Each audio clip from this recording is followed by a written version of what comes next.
Rapat Balik DPR yang berlangsung singkat bersama dengan DPD dan pemerintah terkait revisi Undang-Undang Pilkada tidak mengamanatkan putusan Mahkamah Konstitusi. Keputusan Balik soal pasal usia batas minimal calon kepala daerah dan ambang batas pencalonan bagi partai politik dinilai tidak sesuai dengan keinginan masyarakat. Jika penyelenggara tidak mengikuti pertimbangan dalam putusan Mahkamah Aku sebagai kekuasaan kehakiman yang berwenang menyelesaikan sengketa hasil pemilihan, calon kepala daerah dan calon wakil kepala daerah yang tidak memenuhi syarat dan kondisi dimaksud berpotensi untuk dinyatakan tidak sah oleh mahkamah. 8 fraksi di dalam rapat Badan Legislasi DPR menyepakati bahwa 2 isu utama di dalam revisi Undang-Undang Pilkada tak sejalan dengan putusan Mahkamah Konstitusi. Yang pertama terkait dengan batas usia pencalonan 30 tahun yang disepakati akan mengikuti pada saat pelantikan, bukan pada saat pengumuman pendaftaran atau penetapan seperti pada putusan MK di nomor 70. Yang kedua terkait dengan putusan MK nomor 60 di mana terkait dengan partai politik yang bisa mengusung calon kepala daerah di bawah 20% hanya dikunci pada partai-partai non-parlemen. Ya, kami sudah memberikan ruang bagi teman-teman fraksi PDIP untuk menyampaikan pendapatnya, bahkan fraksi lain mungkin hanya 1 atau 2 orang, PDI itu lebih dari 3 orang saya catat untuk kasih kesempatan untuk berbicara. Kenapa? Kita memberikan porsi yang seluas-luasnya kepada anggota, tetapi argumentasinya kan tetap. Sampai kapanpun berdebat tidak akan berujung. Maka kemudian diambil keputusan, ternyata mayoritas fraksi setuju mengambil putusan MA, DPD setuju dengan MA, pemerintah juga setuju. Ya sudah, karena keputusan politik harus diambil karena ini adalah lembaga pengambilan keputusan secara politik. PDIP pun menolak untuk membawa kesepakatan ini pada tingkat rapat paripurna DPR. Bahkan fraksi PDIP mengingatkan bahwa pihaknya akan tetap mendaftar ke KPU berdasarkan putusan Mahkamah Konstitusi. Perlu dinilai bahwa kesepakatan yang diambil pada rapat Badan Legislasi DPR ini sebagai sebuah pembangkangan konstitusi. Keputusan Mahkamah Konstitusi yang bersifat final and binding ini tidak lagi menjadi dasar pertimbangan hukum dalam membentuk undang-undang di DPR. Konsekuensinya adalah jika nanti akan ada perselisihan hasil di Mahkamah Konstitusi, perselisihan hasil pilkada di Mahkamah Konstitusi yang mempersoalkan hal ini, maka Mahkamah bisa menyatakan hasil pilkadanya tidak sah. Hal ini terjadi saat pemilu 2024 yang lalu ketika MK membatalkan hasil pemilu dan memerintahkan KPU untuk melakukan pemungutan suara ulang di Kabupaten Gorontalo. Karena pada waktu itu KPU dengan sengaja tidak mematuhi putusan pengadilan terkait dengan 30% perempuan.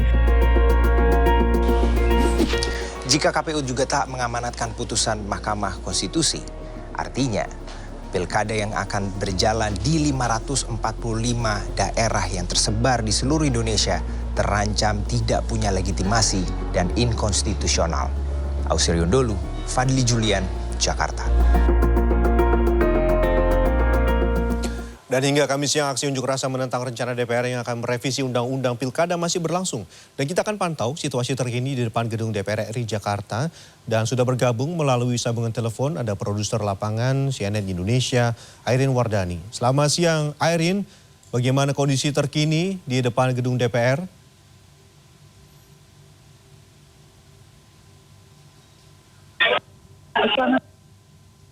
Sekarang ini sudah dibatasi dari karena saya sedang berhenti, tapi ada upaya untuk memastikan DPR. Saya gambar di depan saya saat ini sudah mulai ada beberapa massa, tapi bukan yang memakai seragam atau memakai baju atau praktek pintu gerbang DPR, tapi bukan melalui pintu gerbang yang biasanya yang di layar kaca, Beni, tapi di pintu gerbang samping atau di pagar, bukan pintu gerbang, tapi di pagar yang sebenarnya sudah ditutup oleh beton yang sudah ditutup oleh polisi sejak semalam, namun dilengkapi oleh mahasiswa dan mahasiswa sudah mulai membongkar pagar tapi ini tidak menggunakan nama polisi, karena saya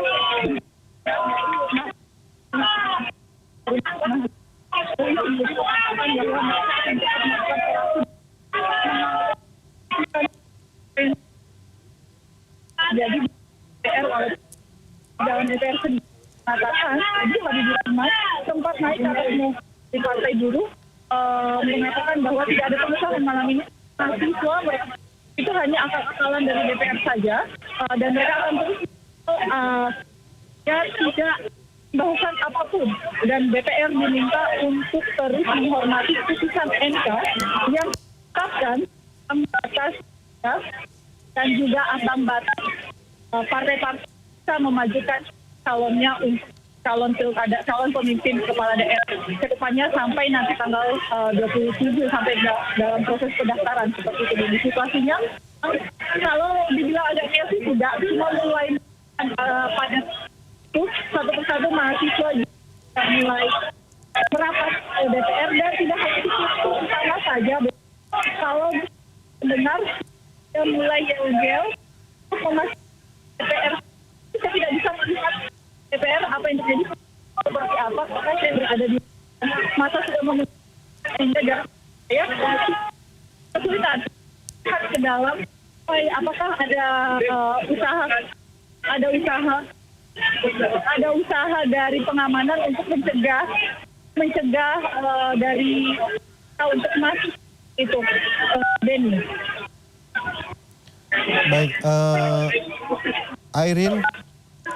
Baik, Airin, terima kasih atas laporan Anda. Kita akan terus memantau bagaimana kondisi di DPR, bagaimana massa yang tadi juga berusaha masuk dan sudah berhasil menjebol pagar di DPR, namun saat ini sudah dihalau oleh polisi begitu ya. Dan kita akan terus memantau bagaimana kondisi terkini nanti. Terima kasih banyak Airin, selamat bertugas kembali dan selalu berhati-hati. Dan redaksi akan kembali dengan berbagi informasi lainnya, tetaplah bersama kami.